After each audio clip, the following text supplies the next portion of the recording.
तो जैसा कि कल जो आपका मिड टर्म का एग्जाम होने वाला है क्लास 11 सोशियोलॉजी सब्जेक्ट का, तो उसी से रिलेटेड बच्चों आज की इस वीडियो में मैं आपके लिए लेके आया हूं 11th क्लास सोशियोलॉजी के ऐसे इंपॉर्टेंट क्वेश्चंस की सीरीज जो गारंटीड है कि कल आपके एग्जाम में आपसे पूछे जाने वाले हैं और इनसे बाहर आपका एग्जाम कुछ नहीं आएगा। तो सबसे पहले बच्चों आपको मैं एक बार सिलेबस भी बता देता हूं। जो आपका 11th क्लास का सिलेबस है मिड टर्म एग्जाम का, उसके अंदर आपकी फर्स्ट बुक टोटल आपसे पूछे जाने वाली है और फर्स्ट बुक के अंदर टोटल 4 चैप्टर है। आप अपनी स्क्रीन पर देख भी सकते हैं, ठीक है। लास्ट चैप्टर संस्कृति और सामाजिकरण है, क्योंकि कुछ बच्चों के मैसेज भी आ रहे थे कि सर हमारा जो सिलेबस है वो कितना आने वाला है। तो आई होप कि अब आपको पूरी तरीके से श्योरिटी मिल चुकी होगी। और एक बात और, इस वाली सीरीज के अंदर मैंने 1 मार्क वाले क्वेश्चन ऐड नहीं किए हैं, क्योंकि उसकी सीरीज मैंने अलग से करवाई थी। पर चैप्टर के अंदर आपको 20 क्वेश्चन प्रोवाइड करवा रखे हैं, तो लिंक जो वो डिस्क्रिप्शन में अवेलेबल है, आप देख लेना। और साथ ही अदर लिंक्स भी आपको मिल जाएंगे, जैसे कि अगर आपको कंटेंट से रिलेटेड वीडियो देखनी है या फिर हैंड रिटन नोट्स चाहिए। और सबसे बड़ी बात, जो क्वेश्चन आंसर सीरीज मैंने एपिसोड 1 और 2 की करवाई है उसे जरूर देख लेना। टेलीग्राम ग्रुप में इन सभी की पीडीएफ अपलोडेड कर रखी है, तो आप वहां से डाउनलोड कर लेना। तो चलिए फिर आज की इस वीडियो को हम शुरू करते हैं। My name is Shahrukh Saifi and welcome to our YouTube channel Quick Prep. जैसा कि आप अपनी स्क्रीन पर देख सकते हैं बच्चों, ये जो आपकी इंपॉर्टेंट क्वेश्चन की सीरीज है ना केवल आपको मिड टर्म के एग्जाम में हेल्प करेगी, बल्कि ये आपके फाइनल ईयर के जो एग्जाम होंगे नेक्स्ट मंथ से, उसमें भी हेल्प करने वाली है। और अभी आपका तो फर्स्ट बुक आ रहा है और सेकंड बुक आपके फाइनल ईयर में आएगी, तो मैं उसकी भी आपको वीडियो प्रोवाइड करवा दूंगा, ठीक है। अभी हम पूरा फोकस रखते हैं आपके कल होने वाले मिड टर्म के एग्जाम पर। तो यहाँ पर आप देख सकते हैं ये आपके 2 मार्क्स वाले क्वेश्चंस हैं और इनसे बाहर ज़्यादा कुछ नहीं आएगा। बहुत इजी पेपर आपका आने वाला है। यह मैं बिल्कुल अपने एक्सपीरियंस और जो आपके लिए मैंने इन क्वेश्चन की रिसर्च करी है, इनसे बाहर आपका कुछ नहीं आएगा, ठीक है। तो आपको बिल्कुल अच्छे से करके जाना है। तो जैसे कि मैंने यहाँ पर चैप्टर वाइज ही आपको क्वेश्चन प्रोवाइड करवा रखे हैं। तो ये है आपका चैप्टर नंबर 1 से रिलेटेड, जो कि समाज और समाजशास्त्र है। तो पहला क्वेश्चन है कि समष्टि व्यष्टि अर्थशास्त्र में आपको अंतर बताना है। तो समष्टि का मतलब होता है बच्चों जहाँ पर समूह की बात की जाती है, और जो व्यष्टि होता है वहाँ पर व्यक्ति की बात की जाती है। आपने बहुत बार पढ़ा भी होगा, कोई बड़ी बात नहीं है। उसके बाद है कि समाज और समाजशास्त्र में क्या अंतर होता है, और उसके बाद है कि समाजशास्त्र का अध्ययन आखिरकार क्यों आवश्यक है। तो ये आपका मस्ट डू से रिलेटेड है, आपको हर एक सिचुएशन में करना ही पड़ेगा। और बहुत बार एग्जाम में ये क्वेश्चन पूछा गया कि पशु के समाज और मनुष्य के समाज में आपको अंतर स्पष्ट करना है, ठीक है। तो ये 2 नंबर वाले क्वेश्चन अभी चल रहे हैं, इसके बाद 4 और 6 नंबर वाले मिक्सअप देखने को मिलेंगे। आगे हम देखते हैं सेकंड चैप्टर से रिलेटेड कि सामाजिक समूह की आपको 2 विशेषताएं बतानी पड़ेगी। और बहुत बार क्वेश्चन आया कि भूमि और परिस्थिति से आप क्या समझते हो, इनके बीच आपको अंतर बताना पड़ेगा। और मस्ट डू वाला क्वेश्चन है कि सामाजिक स्तरीकरण से आप क्या समझते हो, क्योंकि समाज के अंदर जो लोग हैं अपनी अपनी परिस्थिति के आधार पे बटे हुए हैं और सबका स्थान भी जो है वो अलग अलग है। तभी तो ऊंच नीच अमीर गरीब जैसे शब्द निकल के आए हैं। उसके बाद हम बात करते हैं कि अनौपचारिक सामाजिक नियंत्रण का अर्थ बताइए। अगर यहाँ पर अनौपचारिक की जगह औपचारिक पूछ लिया जाता है तो कोई बड़ी बात नहीं होगी। उसके बाद है चार्ल्स कूले के द्वारा जो सामाजिक नियंत्रण के प्रकार बताए गए थे, उसके बारे में आपको बताना पड़ेगा, चेतन और अचेतन वाला, ठीक है। पुलिस और समाज से रिलेटेड होता है।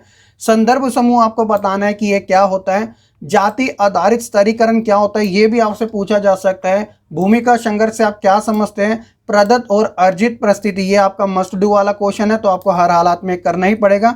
प्रदत्त जो होता है वो जन्म आधारित होता है, अर्जित जो होता है वो अपनी योग्यता के आधार पर प्राप्त करना पड़ता है, ठीक है। ये बड़े क्वेश्चन में भी आ जाएगा, तो आप याद रखिएगा।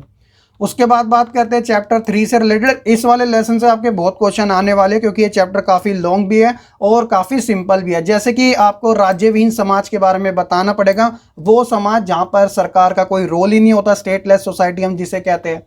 उसी प्रकार संयुक्त परिवार किसे कहा जाता है और यह किस प्रकार एकल परिवार से भिन्न है। तो एकल परिवार और संयुक्त परिवार के बीच में अंतर चैप्टर को समझाते वक्त मैंने कराया था। इवन जितने भी आपके ऊपर क्वेश्चन आ रहे हैं ना, सभी के सभी मैंने आपको करवा रखे हैं, इसलिए यहाँ पर मैं आपका ज़्यादा टाइम वेस्ट नहीं करना चाहता। उसके बाद है कि वैवाहिक नातेदारी का उदाहरण सहित आपको अर्थ बताना है। तो वैवाहिक जो नातेदारी होती है जो शादी के बाद बनती है, जैसे जीजा साला ननन, ठीक है ना। उसके बाद प्रभुसत्ता के बारे में आपको बताने पड़ेगा। राजनीतिक संस्था से आप क्या समझते हैं, बहुपति विवाह क्या होता है, ऐसे क्वेश्चन एग्जाम में आने वाले हैं। और एक याद आप ये भी रखिएगा, अगर बहुपति की जगह बहुपत्नी आ जाए तो कोई बड़ी बात नहीं होगी, ठीक है। तो ये बिल्कुल उसके अपोजिट है। बहुपति में होता है कि जहां पर महिला एक से अधिक पति रख सकते हैं, और सेम सिचुएशन में बहुपत्नी में जहां पर जो पुरुष होते हैं एक से अधिक महिलाएं रख सकते हैं। भारत में ये दोनों ही प्रथा प्रचलित हैं। क्या आप मुझे कमेंट करके बता सकते हैं भारत के किस राज्य में ऐसी प्रथाएं देखने को मिलती है शादी से संबंधित। और लास्ट है कि सजातीय विवाह, जिसे अंतरजातीय विवाह के नाम से भी जाना जाता है। शब्दों के ऊपर आपको ध्यान रखना पड़ेगा, ठीक है। इंटरकास्ट मैरिज जिसे हम कहते हैं। और बात करें आपके लास्ट लेसन की, संस्कृति और समाजीकरण वाला, ये बिल्कुल फिल्टर वाला चैप्टर है। इसके अंदर दो ही टॉपिक है, एक आपका कल्चर, दूसरा सोशलाइजेशन। तो संस्कृति और समाजीकरण एक नए क्वेश्चन तो अभी से आप फिक्स कर लीजिएगा, इनमें से पूछा जाने वाला है। अब वो कौन सा हो सकता है, पहले एक बार आप क्वेश्चन जरूर देख लीजिएगा।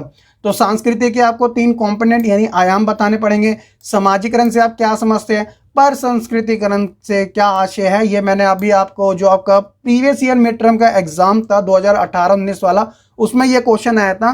तो इसमें यही होता है बच्चों की, इसमें एक संस्कृति के लोग दूसरी संस्कृति के लोगों के, सभी तो नहीं लेकिन कुछ ही चीज़ों को अपनाते हैं, और उनके अंदर जो संस्कृति का मिलाव होता है वो मिश्रित होता चले जाता है, जिसे हम पर संस्कृति के नाम से जानते हैं, ठीक है। वृहद परंपरा और लघु परंपरा के बारे में आपको बताना पड़ेगा, और स्पष्ट करना है कि कैसे परिवार जो है वो मुख्य अभिकरण है समाजीकरण का, क्योंकि बच्चे की शुरुआत जो होती है वो समाजीकरण के साथ शुरू होती है, यानी कि उसका परिवार जो होता है वो पहली कड़ी होता है। उसके बाद समाज के साथ बच्चा जुड़ता है, जैसे कि स्कूली शिक्षा प्राप्त करना हो।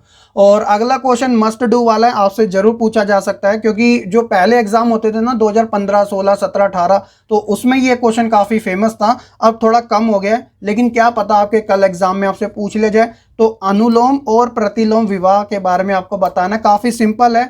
अनुलोम में ये होता है बच्चों की जिसके अंदर जो पुरुष होता है वो उच्च जाति का होता है, और वह एक ऐसी लड़की के साथ विवाह करता है जो कि निम्न जाति से संबंधित हो। और अपोजिट प्रतिलोम होता है जिसके अंदर एक ऐसा लड़का जो कि निम्न जाति से है, और वो एक ऐसी लड़की के साथ विवाह करता है जो कि एक उच्च जाति से है। तो वही उच्च और नीचे वाली बात हो रही है, आप ध्यान रखना, ठीक है। तो ये आपके 2 मार्क्स वाले क्वेश्चन थे 1, 2, 3, 4 चैप्टर से रिलेटेड, क्योंकि काफ़ी लिमिटेड कंटेंट है आपका, तो लिमिटेड क्वेश्चन आपके आने वाले हैं। और ये वही क्वेश्चन है जो कि एग्जाम में काफ़ी चांसेस रहते हैं। तो आप बेझिझक इन क्वेश्चन को पढ़िएगा। आंसर नहीं मिले तो कमेंट कर दीजिएगा। और मैंने इतना सारा मटेरियल प्रोवाइड करवा रखा है, हैंड रिटन नोट्स हो गए, कंटेंट हो गया, या फिर क्वेश्चन आंसर की सीरीज, तो उसमें आराम से इन सभी के आंसर आपको देखने को मिल जाएंगे। आई होप कि आपको ये वाले क्वेश्चन अच्छे से समझ आ चुके होंगे। अब हम बात करेंगे आपके 4 और 6 नंबर वाले क्वेश्चंस की। तो यहाँ पर अपनी स्क्रीन पर देख सकते हैं 4 और 6 मार्क्स वाले क्वेश्चन, और मैंने इन्हें एक ही में इंक्लूड किया है, क्योंकि कुछ क्वेश्चन ऐसे होते हैं जो कि 4 नंबर, 6 नंबर, 2 नंबर में आराम से बन सकते हैं। तो इसलिए आप कंफ्यूज ना हो, मैंने इन्हें एक एक कैटेगरी में रखा है। जैसे कि फर्स्ट चैप्टर से रिलेटेड एक नए क्वेश्चन, ये मैं आपसे गारंटेड कहता हूं कि आपसे एग्जाम में पूछा जाने वाला है। अगर आपको 4 या 6 नंबर में से कोई भी एक ऐसा क्वेश्चन लेना है तो अभी से आप इस क्वेश्चन को पढ़ने बैठ जाओ। अगर आपके पास मटेरियल नहीं है तो आप मेरा फर्स्ट चैप्टर देख लेना, जो मैंने आपको बताया था उसके अंदर मैंने इन सभी के बारे में बता रखा है। फर्स्ट चैप्टर के 2 पार्ट थे, ये भी आप ध्यान रख लेना, ठीक है। तो वो क्वेश्चन है आपका समाज शास्त्र का किसी एक के साथ अंतर या फिर संबंध आपको बताना पड़ेगा। अब वो कौन कौन सा हो सकता है, समाज शास्त्र का राजनीति के साथ भी, इतिहास के साथ भी, अर्थशास्त्र के साथ भी, मनोविज्ञान या फिर मानव विज्ञान, इनमें से किसी एक के बारे में क्वेश्चन आपसे गारंटेड पूछा जाने वाला है। और मेरा ऐसा जो दिल मानता है कि वो ज़्यादा अगर पूछेगा तो इतिहास या फिर अर्थशास्त्र के साथ पूछ सकता है। आप जरा ध्यान रखना, अगर मनोविज्ञान, मानव विज्ञान या राजनीति से पूछा जाए तो मुझे गलत मत समझ लेना, ठीक है ना, क्योंकि मैंने यहाँ पर सभी मेंशन कर दिए। आगे क्वेश्चन देखिए, ये आपका जो समाजशास्त्र की प्रकृति है ना उससे रिलेटेड क्वेश्चन है कि सौरात्मक और संश्लेषणात्मक विचारधारा में आपको अंतर स्पष्ट करना है। इनके जो समर्थक थे उनके बारे में भी आपसे पूछा जा सकता है, तो जरा ध्यान रख लेना बच्चों। और मस्ट डू वाला क्वेश्चन है कि पूरे चांसेस है 90% मेरे अकॉर्डिंग तो, कि जो मैक्स वेबर है उनका सामाजिक क्रिया का सिद्धांत आपको बताना पड़ेगा। 4 या 6 में से आपसे जरूर पूछा जा सकता है, ठीक है। तो ये लिमिटेड क्वेश्चन है फर्स्ट चैप्टर से रिलेटेड। अब बात करते हैं आपके सेकंड चैप्टर से। तो यहाँ आप क्वेश्चन देख सकते हैं कि सामाजिक परिस्थिति से आप क्या समझते हैं। जो रॉल्फ लिंटन थे उन्होंने परिस्थिति के सिद्धांत की व्याख्या की है, उनके बारे में आपको बताना पड़ेगा, जिसमें उन्होंने दो भागों में उसे बांटा था परिस्थिति को। पहला था अर्जित और दूसरा था प्रदत्त। आ गया कि जाति जो है वो एक बंद स्तरीकरण है, जबकि वर्ग जो है खुला स्तरीकरण है। आपको इस कथन का अंतर बताना पड़ेगा, स्पष्ट करना पड़ेगा। देख लीजिएगा, एक तरीके से जाति और वर्ग में अंतर पूछा गया है, ठीक है। और समाज के अंदर सामाजिक नियंत्रण क्यों आवश्यक होता है, कहीं अपराध ज़्यादा ना बढ़ जाए, और इनके प्रकार आपको बताने पड़ेंगे, औपचारिक अनौपचारिक वही। और अंत्य समूह और बाहरी समूह में क्या अंतर होता है ये भी आपको बताना पड़ेगा। और एक बात आप ध्यान रख लेना, ये मस्ट डू वाला क्वेश्चन है, इससे रिलेटेड एक सिमिलर क्वेश्चन भी है, वो है आपका प्राथमिक और द्वितीय समूह। बिल्कुल सेम इसकी परिभाषाएं हैं, सेम, दोनों में अंतर देखने को मिलता है। तो चैप्टर देख लेना, आपको समझ आ जाएगा। और अगला है कि सामाजिक स्तरीकरण के जैविक और सामाजिक सांस्कृतिक आधारों को आपको वर्णन करना पड़ेगा। और लास्ट क्वेश्चन आपका सेकंड चैप्टर से, वो औपचारिक सामाजिक नियंत्रण और अनौपचारिक सामाजिक नियंत्रण के बीच अंतर स्पष्ट कीजिएगा। ये वाला आपसे पूछा जा सकता है, ठीक है बच्चों। आगे बात करें चैप्टर 3 से रिलेटेड, तो मेरा एक फेवरेट क्वेश्चन है, तो मेरे अकॉर्डिंग तो ये क्वेश्चन आपसे एग्जाम में जरूर पूछा जाना चाहिए, क्योंकि हमें ये चेंजेस भी देखने को मिल रहे हैं, तो इसलिए मैंने माय फेवरेट लिख दिया है। तो आप जरा ध्यान रखना कि आधुनिक समाज में, आज के समाज में जो परिवार का स्ट्रक्चर है, यानी जो उसका स्वरूप है, उसके अंदर जो परिवर्तन आ रहे हैं, चेंजेस देखने को हमें मिल रहे हैं, उन्हीं की आपको व्याख्या करनी है कि पहले का जो समाज था उसके अंदर परिवार की क्या भूमिका होती थी, और अब का जो समाज है उसके अंदर परिवार की क्या भूमिका है, इनके बीच में आपको अंतर बताना पड़ेगा। अगला है एकल परिवार, जिसे हम न्यूक्लियर फैमिली कहते हैं, जो कि समाज में आदर्श समझे जाते हैं। उसकी कोई 3 अच्छी बातें भी आपको बताने पड़ेगी, और साथ ही कोई 3 बुरी बातें यानी दोष आपको बताने पड़ेंगे, ठीक है। अगला है कि नातेदारी का आपको मतलब बताना पड़ेगा। नातेदारी को हम रिश्तेदारी के नाम से ही जानते हैं, काइंडशिप, रिलेशनशिप, मैंने आपको बताया था चैप्टर में। और ये 2 ही प्रकार की होती है, एक वैवाहिक होती है जो शादी के बाद बनती है, और एक रक्त मूलक यानी कि जो ब्लड रिलेशन वाली होती है, जैसे आप अपनी मम्मी के बेटा हो या फिर बेटी हो, ठीक है। तो इन नातेदारी में आपको भेद करना पड़ेगा, बहुत ही सिंपल है। और एक आपसे कोट पूछा जा सकता है, कथन पूछा जा सकता है कि जो शिक्षा है, एजुकेशन, वो जीवन भर चलने वाली एक प्रक्रिया है। इस कथन को आपको जितना अच्छे से स्पष्ट कर सकते हो उतना अच्छे से आपको करना पड़ेगा। और 41 क्वेश्चन है कि नागरिकों के अधिकारों के अंदर जो शामिल नागरिक, सामाजिक, आर्थिक अधिकार है, उनका वर्णन करना पड़ेगा। और लास्ट है कि एक विवाह और बहुविवाह में क्या अंतर देखने को मिलता है, ये भी आपको बताना पड़ेगा। या इससे एक सिमिलर क्वेश्चन ये भी आ सकता है कि विवाह के जो विभिन्न प्रकार हैं उनके बारे में अंतर स्पष्ट कीजिएगा। तो एकल विवाह, बहुविवाह, बहुपत्नी विवाह, बहुपति विवाह, ऐसे बहुत सारे अंतर जातीय, बहुजातीय, तो इन सभी विवाहों के बारे में आपको लिखना पड़ेगा बच्चों, आप जरा ध्यान रख लेना। और वहीं बात करें आपके लास्ट चैप्टर की, जो कि सांस्कृतिक समाजीकरण से रिलेटेड है, तो इसके अंदर मेरा एक और फेवरेट क्वेश्चन है, जो कि बहुत बच्चे पूछते भी आ रहे हैं, इतने सारे कमेंट के अंदर मैंने देखा भी है, कि भौतिक और अभौतिक संस्कृति के बारे में आपको अंतर स्पष्ट करना पड़ेगा। चैप्टर में समझाते वक्त 6 नंबर के अकॉर्डिंग मैंने आपको अंतर बताया भी था। जो भौतिक होता है उसे हम देख सकते हैं, टच कर सकते हैं, फील कर सकते हैं। जैसे कि एग्जाम्पल के तौर पे एक कार होगी, तो कार को हम देख भी सकते हैं, टच भी कर सकते हैं। लेकिन अभौतिक संस्कृति के बारे में अगर बात की जाए, तो ये वो संस्कृति होती है जिसे हम देख नहीं सकते, सिर्फ इसके बारे में सोच सकते हैं। जैसे कि आपके विचार हो गए, हम आपके विचार को नहीं देख सकते हैं, सिर्फ महसूस कर सकते हैं, ठीक है। तो ये डबल बार मैंने मेंशन किया है, मस्ट डू, तो आप कर लेना बच्चों। कोई भी कैटेगरी में आ सकता है, 1, 2, 4 और 6। उसके बाद है कि पहचान जो है वो विरासत में नहीं मिलती, बल्कि व्यक्ति और समाज के संबंधों से ये प्राप्त होती है, और हर एक व्यक्ति की पहचान समाज के अंदर अलग अलग होती है। इसी कथन के बारे में आपको स्पष्ट करना पड़ेगा।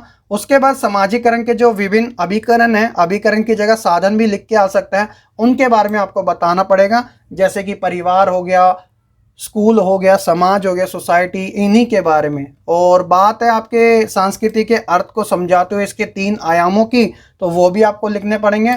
और लास्ट क्वेश्चन जो है, इसका लिंक मैंने आई बटन में भी दे रखा है, कि अंतर स्पष्ट करना पड़ेगा आपको कैपिटलिज्म और कम्युनिज्म के बारे में, यानी कि पूंजीवाद और साम्यवाद के बीच में क्या अंतर देखने को मिलता है। तो तो ये सभी क्वेश्चन काफी फिल्टर करके मैंने आपको प्रोवाइड करवाए हैं। इससे भी ज्यादा क्वेश्चन ऐड हो सकते थे, बट ये इनफ क्वेश्चन है और इन्हीं में से ही आपका ऑलमोस्ट पेपर आने वाला है। तो आप बेझिझक अच्छे से पढ़िएगा। सभी के जो लिंक है डिस्क्रिप्शन में अवेलेबल है। बहुत सारा कंटेंट मैंने ऑलरेडी प्रोवाइड करवा दिया था।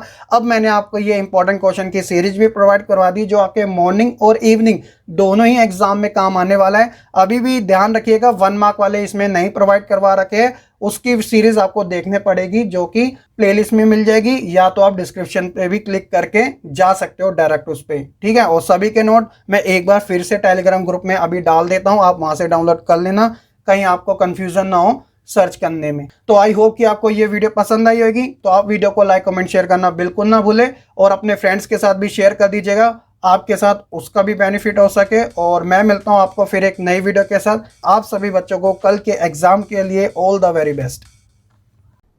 खत्म, bye bye, ta-ta, goodbye, गया।